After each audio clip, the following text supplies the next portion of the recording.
Hi hello welcome back to my channel Haritha's world. ఈరోజు వచ్చి ఒక చిన్న మినీ వ్లాగ్ లాగా పెట్టాను, చూసేయండి. ఇది వచ్చేసి తిరుపతిలో ఉన్న శిల్పారామం అన్నమాట. ఎంట్రన్స్లో అయితే చాలా బాగుంటాయి, ఇలా డిఫరెంట్ స్టాచ్యూస్ అవి ఉంటాయి. ఎంట్రన్స్ ఫీజు అయితే ఉంటుంది. ఈ సండేస్ సాటర్డేస్ హాలిడేస్ అప్పుడైతే మామూలు రష్ ఉండదు. ఈవినింగ్ వెళ్తే పిల్లలు బాగా ఎంజాయ్ చేస్తారు. అక్కడ boat ride plus horse ride అవి ఇవి ఉంటాయి. మేమైతే ఈవినింగ్ అయితే వెళ్ళాము. చాలా బాగా అనిపించింది మాకు. మా పాప ఎప్పుడు ఈవినింగ్ ఎక్కడికైనా వెళ్దాం అంటుంటే సరే శిల్పారామం వెళ్దాం అనేసి వెళ్ళాము. చాలా బాగా ఎంజాయ్ చేశారు. ఇంతకుముందు కూడా వెళ్ళాం, కాకపోతే అప్పుడు మొత్తం చూడడానికి అవ్వలేదు. ఇవి చూసి మా వాడికి చెప్తున్నాను అనమాట. మా పాపకైతే తెలుసు, మా వాడికి ఇంకా తెలియదు కాబట్టి అమ్మమ్మ ఊళ్ళో ఉంటాయి కదా అది ఇది అని చెప్తున్నాను. అసలు చాలా పీస్ఫుల్గా ఉంటుంది. పిల్లలు ఆడుకోవడానికి కూడా బాగుంటుంది. ఇలాంటివన్నీ రైడ్స్ అన్నీ ఉంటాయి. బట్ ప్రతిదానికి ఎంట్రన్స్ ఫీజు కాకుండా ప్రతిదానికి మళ్ళీ లోపల ఛార్జెస్ ఉంటాయి. దాన్ని చూసుకొని వెళ్ళండి. జైంట్ వీల్ ఉంటుంది, ఇంకా బబుల్స్ వాటర్ రైడ్స్ ఉంటాయి. చాలా బాగుంటుంది. ఇట్లా కార్ రైడ్స్ ఉంటాయి. దీనికి ఒక్కొక్క దానికి 60 రూపీస్ ఏమో. బట్ పిల్లలు ఎంజాయ్ చేస్తారు.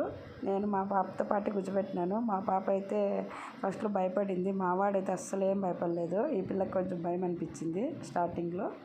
మళ్ళీ బాగా సెటిల్ అయ్యారనమాట. మా వాడిని పట్టుకొని ఆ పిల్ల కూర్చోవడమే బాగా హోల్డ్ చేస్తుంది. వాళ్ళ అక్క ఏది ఎక్కితే వాడు అదే ఎక్కాలంటాడనమాట. ఇది వచ్చేసి వన్ ఆఫ్ ద మెయిన్ అనమాట. ఓల్డ్ ఏజ్లో ఎలా సంతలు జరిగేటివి అవన్నీ ఇట్లా స్టాచ్యూస్ ఉంటాయి. సేమ్ ఇలానే హైదరాబాద్ శిల్పారామంలో కూడా ఉంటుంది. ఇక బోటింగ్ ఉందని చెప్పాను కదా, అక్కడ డక్స్ అవి ఉంటే యశ్వి ఆడుకుంటుంది. బోటింగ్ కోసం అనేసి 1 అవర్ వెయిట్ చేసాము.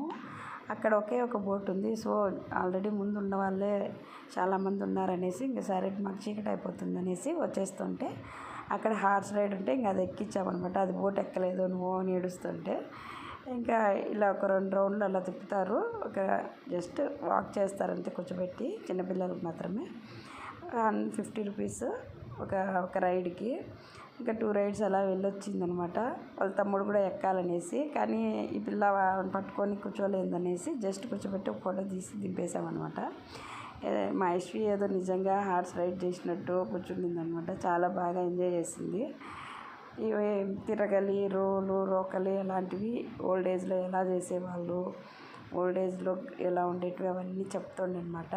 ఇది అమ్మమ్మ వాళ్ళ ఇంట్లో కూడా ఉంది కదా, చూపించినాను ఆ రోజు. ఇట్లా రాగులేసి రుబ్బితే పిండి వస్తుంది. ఇప్పుడులాగా మిషన్స్ ఉండేవి కాదు. అట్లన్నీ దానికి ఎక్స్ప్లెయిన్ చేస్తూ ఉంటే చాలా బాగా ఎంజాయ్ చేస్తారు పిల్లలు. ఎవరన్నా ఉంటే మీరు కూడా వెళ్ళి ట్రై చేయండి.